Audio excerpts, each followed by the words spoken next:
दवाई भी लेनी पड़ती है, हजारों बीमारियां हों तो भी शिवरात्रि का व्रत किए मत रहना।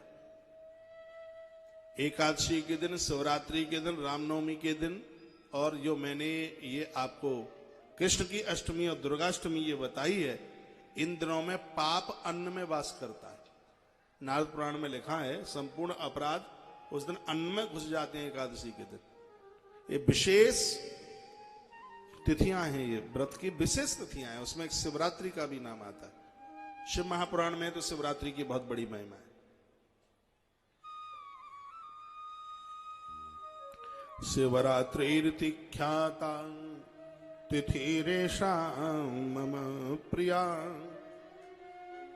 भगवान महादेव कहते हैं कि मुझे यह तिथि अति प्रिय है। जो लोग इस तिथि में शिव महारात्रि को मेरे 4 पैर की पूजा करते हैं, शिवरात्रि की रात्रि को भक्त लोग गन्ने के रस से अभिषेक करते हैं। गन्ना तो बड़ा आयुर्वेद में भी बड़ा लाभकारी है। रोटी 25 खा लो और ऊपर से एक गन्ना चौंक लो, हजम, चूरन की जरूरत ही ना पड़े। गन्ना का प्रभाव है। गरीबी का नाश करता है गन्ने का रस। शिवरात्रि को आप गन्ने के रस से भगवान शंकर का महाअभिषेक करते हैं।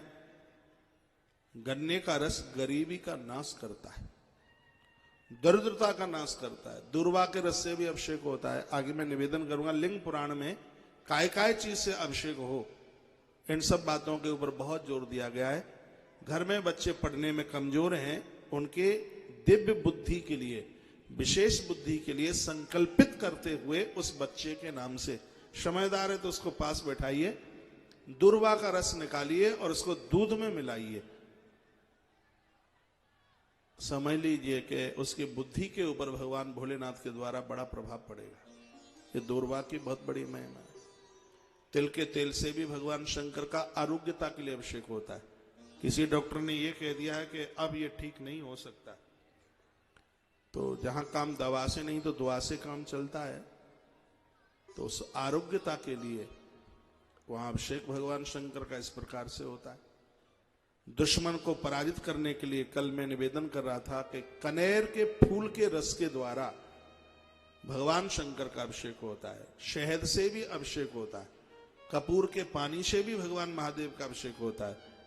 और संतान उत्पत्ति के लिए, वंश वृद्धि के लिए, भजन को और ज्यादा बढ़ाने के लिए गौ माता के कच्चे दूध से भगवान भोलेनाथ का महाअभिषेक होता है।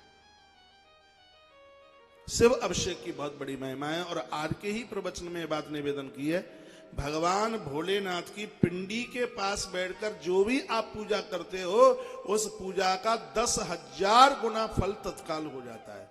चाहे आप कोई पाठ कर रहे हो, चाहे आप हवन कर रहे हो, चाहे आप माला जप रहे हो, भोलेनाथ की पिंडी के पास बैठ के आपने एक माला जपी है, एक माला का फल 10,000 माला जपने के बराबर है।